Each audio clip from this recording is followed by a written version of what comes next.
We are speaking today with Dora Kunz, a past president and lifelong member of the Theosophical Society in America, on the subject of attitudes important to the healing process. I'm particularly glad to be talking with Dora because I've known her, or she's known me, since I was 3 years old, and I have a real personal appreciation for the ideas that we'll be discussing. Dora was born with clairvoyance, or the ability to see energy fields, but has augmented that natural gift with over 40 years of careful and detailed observation in medical settings of both disease and healing processes. She's worked with both physical and psychological illnesses. For the last 17 years, she and Dr. Dolores Krieger have been developing and teaching a healing technique known as therapeutic touch. And at this time, literally hundreds and thousands of nurses and doctors across the country have been taught this technique and are using it. It's from this wide perspective and experience that come the ideas we'll be discussing today. So Dora, as we talk about the attitudes important to the healing process, I thought we could talk about them both from the point of view of the healer and of the patient. But maybe we can begin with the healer. I think the most important thing for the healer to learn is, and this is the new viewpoint which we developed in therapeutic touch, that we can project upon another person an energy which we can call the healing energy. And for that, as an attitude, because we are really dealing with the attitudes necessary, first of all, I suppose the most important is to have a direct feeling of compassion towards a person. Because finally, the driving motivation must be that of compassion. Then the most important part, I think, for the healer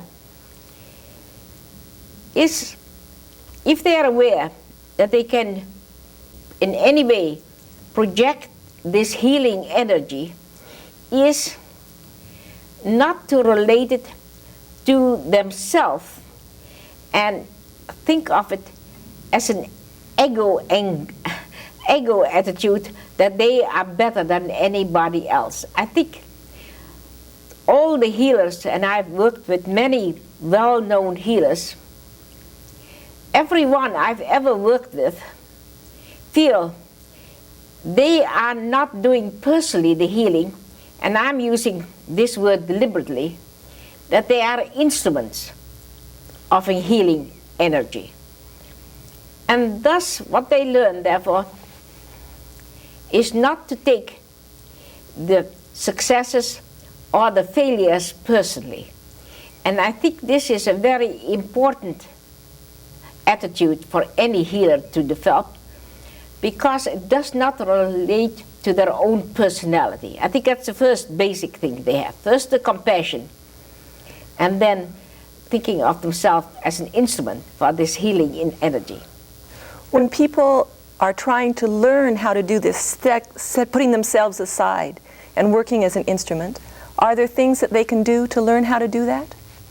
I think the first thing is to reach out to the patient in this compassionate attitude and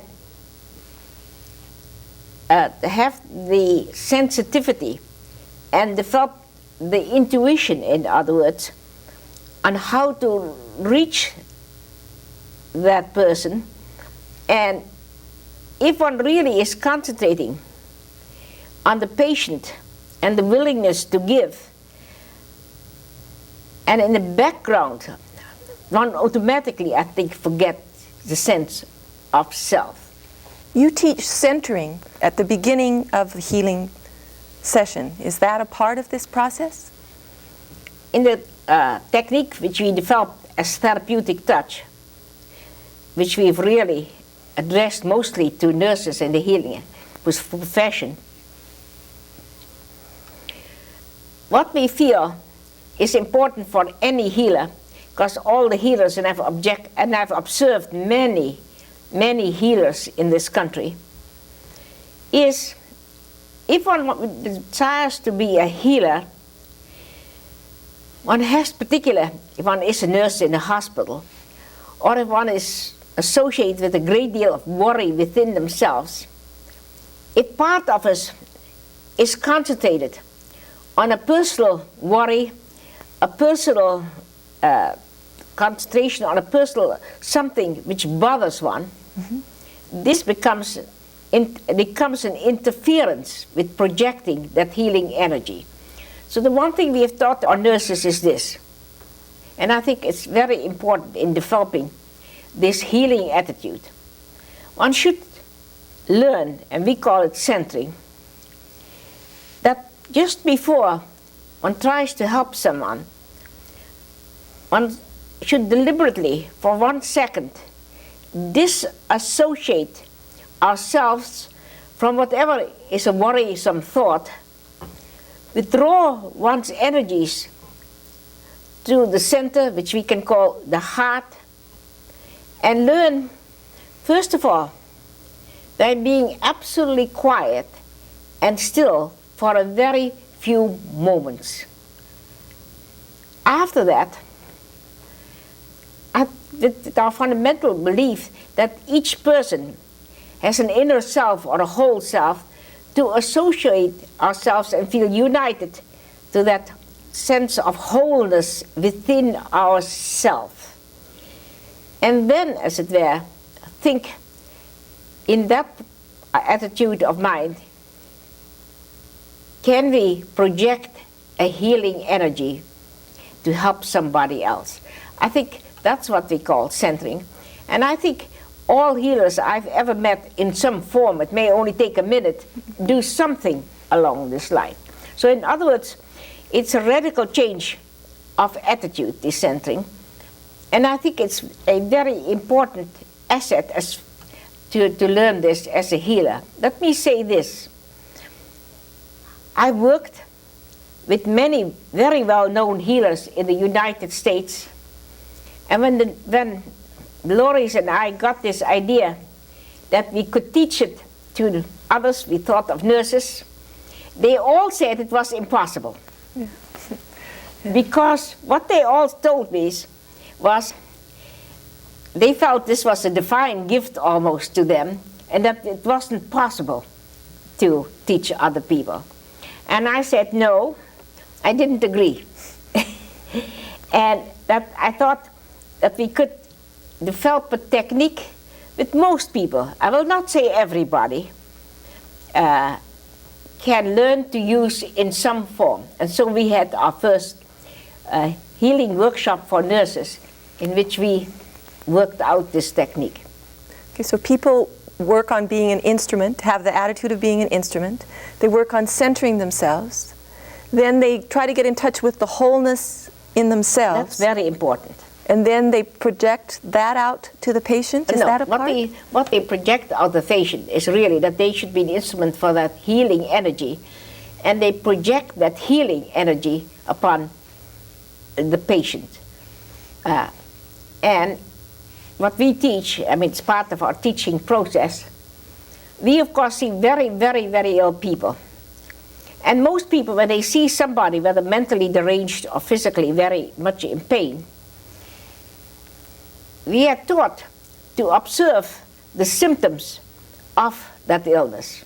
But I think if we have the right healing attitude, we are aware of the disturbances due to pain or psychological abnormalities. But at the back of our mind, being aware of it, we reach out and send that healing energy, and we think of that in our own thoughts of the person as whole, but whole at all levels. Because wherever there's pain or disease, there is always an emotional disturbance. Mm-hmm. So I think the healing should take place at all levels. And I think this is a very important idea to have for anybody who is a healer. To be aware of it. We are not people who will deny the sickness. So you are aware both of the disturbance, Yes. but of the underlying wholeness or the There is an different underlying, and that we should think about that and reach out to that wholeness so that we send the energy and the person will absorb it, and there is in every body a healing tendency which the body has to heal itself. And so we add to that healing. So the body in the long run heals itself. But at the emotional level, we also do it the same thing.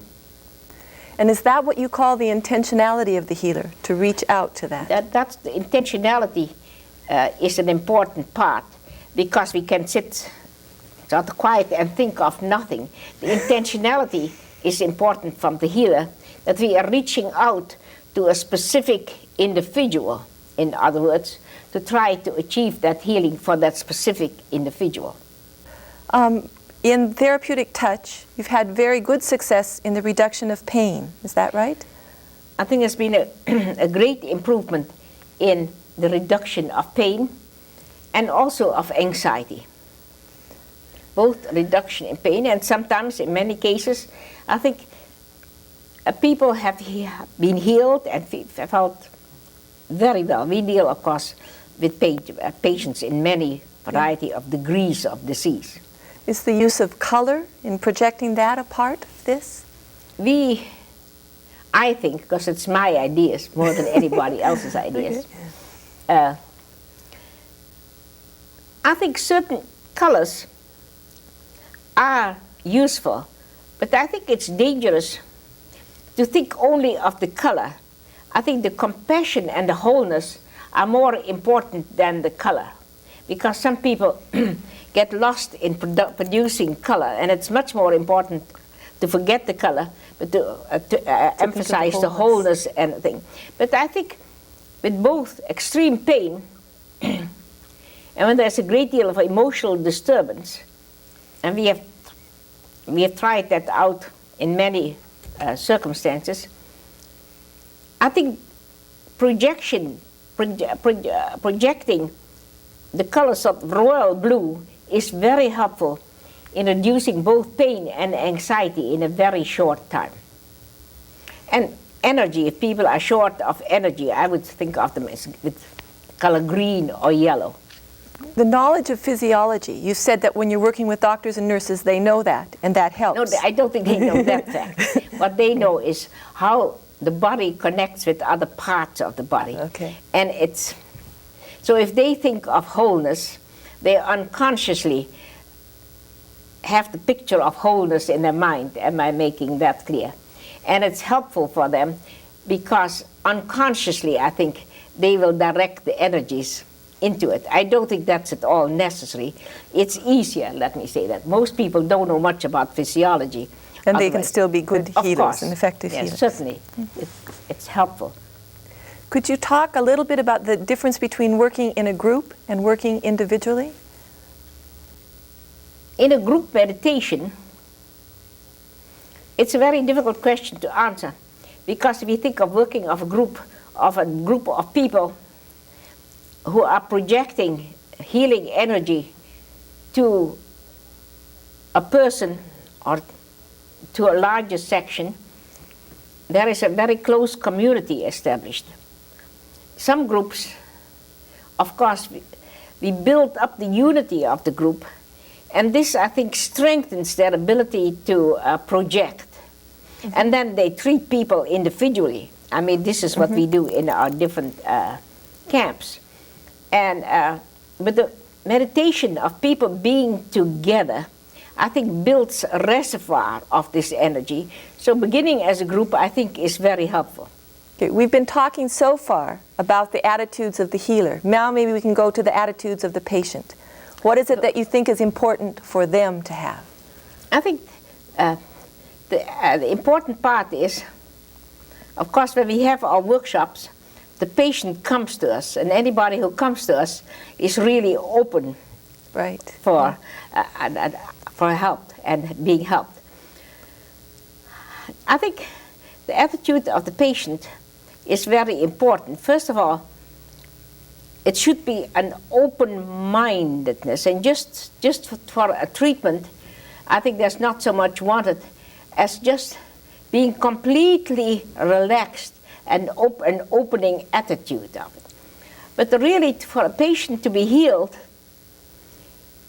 there are many difficulties in the way. First of all, very few people realized how they are set in an attitude of action, an attitude of thinking. They are absolutely saturated with the habit patterns of a lifetime. And the healing, except in rare cases, it does need a change of a habit pattern of thinking and feeling, and often action. Because we may give them the healing energy, but if they go back to their stressful habits, it doesn't help. And also, a person who has been ill has been either told by a doctor or their own interpretation of that they can do certain things, they cannot do certain things, and they apply it for the rest of their lives. Mm-hmm. Instead, and this is a very important thing in illness for the patient, to say, at this moment, I am sick. At this moment, I cannot do this. Many patients translate it for the rest of their life. And that locks them in then to the... That locks them in thinking of themselves as being incapacitated, doing whatever things they think about it. I think it's important to talk to our patients and say, at this moment you're going through pain, at this moment you're going through an emotional crisis, but to very much think about it at this moment. If a person is convinced of this, if this healing energy goes through, part of them is cooperating with it, with the idea that change is also inevitable in the healing process. And this is what a great many patients will resist. Because of their old habits and ways of thinking? Stuck, that's a good way of putting it, okay. in their emotional habit patterns from which they're completely unaware of it. But unconsciously, they think of themselves and make of themselves a picture. Here is a person. They don't know the bad things they do. Yeah. We have certain habit patterns. And how many patients have told me, there's nothing I can do about it. I mean, in all psychiatric interviews, this is, I think, a stumbling block. So that their habits make them closed and keep the energy from moving in. That's to right. change. And to change. Yeah. Because the basic thing in health is change. If you are sick, there's a basic change. So I think an open mind and the willingness to change are two very basic ingredients for a patient if they wish to be healed. So then they have to begin to learn or to develop an attitude that lets them see those old patterns? An openness. An openness. Okay. An openness and a willingness that for health's sake, for happiness, change is absolutely, and a road to changing is, you've seen me plenty of time making people do yes, yes, things that they didn't want to do, yeah. Are there some things that they can do to help them become aware of their The desire to get well includes change. Okay, so they have to make that equation. That's an equation which is, I think, very necessary. Because in illness, you develop certain habits which really reduces your energy. And healing really means that they need an increase in energy.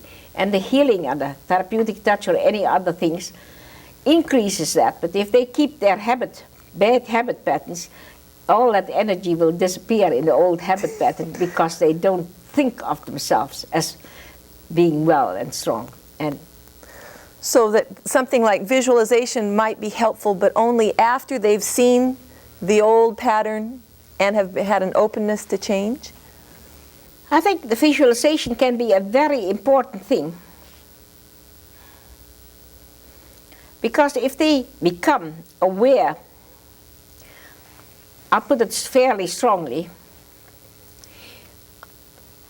of the destructive, depressive thoughts which many people have, which are automatically built in. Depression is a very difficult thing, particularly with our modern thought, with our modern illnesses, that if we can give them a visualization, when the moment they become aware, here I'm entering the depressive or whatever mood like that it is, no, let me think and visualize a picture of something beautiful or an energy going through me at that moment.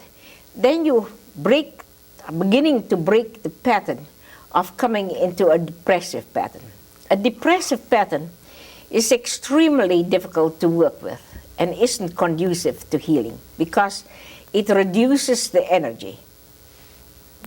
So the visualization is a part of the change process. When they become aware of where they're blocking themselves, they see themselves getting to that point, they decide to change and then use the visualization. There the will and the desire to get will is important. Well, get involved.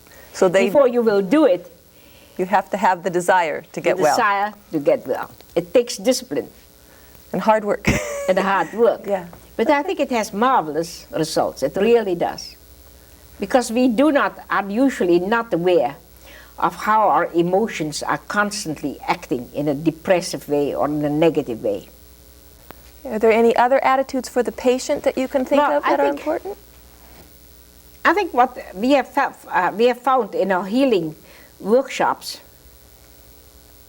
very helpful for the patients, and it's genuine in most cases, very genuine, is that for the first time they become aware of the others in the same boat that they are sick too, and they reach out to give something of themselves to help somebody else. And so it's the first outward giving, as it were. And this is very healthy for the healing process. That's another form of openness then, it's reaching out. Really, it's another form of openness and willingness to change, because lots of people have been very much locked within themselves. They've been sick and turned in, and they need to reach out. The more they be able to give, the more the healing process works. So I think that's very important to develop in a patient. The patient has to do it. One cannot make anybody else do it. But I think most of them react that way. In our camps, we have found that they really interact wonderfully. I thought we would talk at the end here about burnout, but I didn't know if there were other things that you wished us to discuss in attitudes first. I think the attitude of the healer is very important. The thing which I notice most in teachers and in teaching nurses, and particularly people who are not in the healing profession, is the tremendous projection and the idea that they have to succeed. This is not a good attitude. First of all,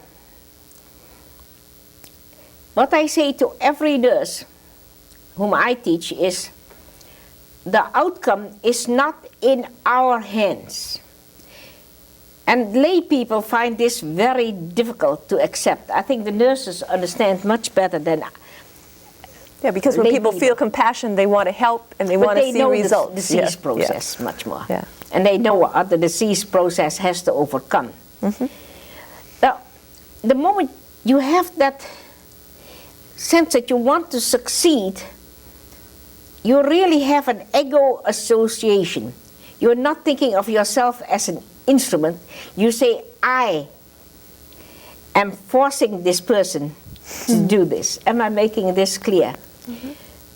This is the wrong attitude, because sometimes if the recipient receives it as an anxiety.